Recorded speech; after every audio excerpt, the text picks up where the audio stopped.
The Kenya Medical Pharmacists and Dentists Union has called off their nationwide strike that has lasted for 56 days after signing a return to work formula with the government. The doctors who were demanding the implementation of the 2017-2021 collective bargaining agreement signed a deal with both the national and county governments. Our reporter Elizabeth Kisiangani provides more insight to that story.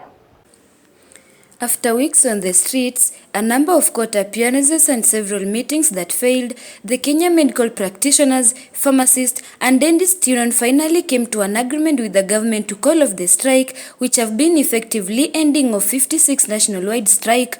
Speaking during the signing that was televised live, Kmpdu Secretary General Dr. Daji Atela thanked everyone involved in the process. However, the Doctors' Union noted that while they have linked the deal with government, the parties are yet to agree on the intern doctors' issues. We signed this particular return to work formula today so that it can pave way for the doctors to resume work within 24 hours from now. And that means the strike that began on 13th of March 2024 has been called off. On the other hand, Health CS Susan Nahumicha said the government side was glad as the strike is now at its end. We left the Ministry of Health at 3 a.m. and the deal breaker was, is this a deal for execution or just for signing?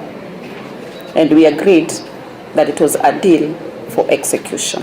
This strike has given us an opportunity to introspect and look inwards to see what can be done better for health workers in this country. The implementation of what we have agreed upon is the beginning of the journey to make sure that we never have any more of this and call for disagreements that lead to strike. Among the issues that have been agreed upon is the payment of the outstanding basic salary arrears by the national government to doctors, where Kmpdu is required to provide a list of doctors with outstanding salary arrears in 15 days. 3.5 billion Kenyan shillings arrears agreed by the county government in salary arrears will be settled by way of a conditional grant in 5 or 3 years, subject to consultations between both parties effective 1st June this year.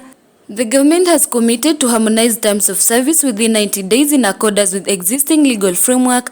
On postgraduate studies for doctors, the national government shall immediately settle all outstanding fees incurred by government-sponsored registrars postgraduate from the year 2018 to date. On the issue of intern doctors' remuneration, the two parties did not reach the consensus, with the government side setting it aside because the case is before Eldoret Court.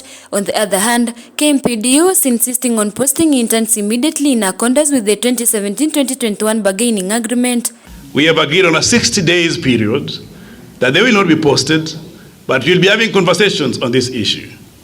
It then means that as this matter in court is ongoing, we'll also be having conversation.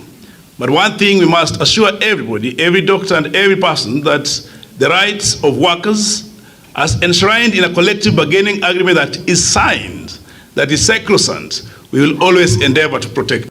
Reporting for Tandao News Outlook, I'm Elizabeth Kisiangani.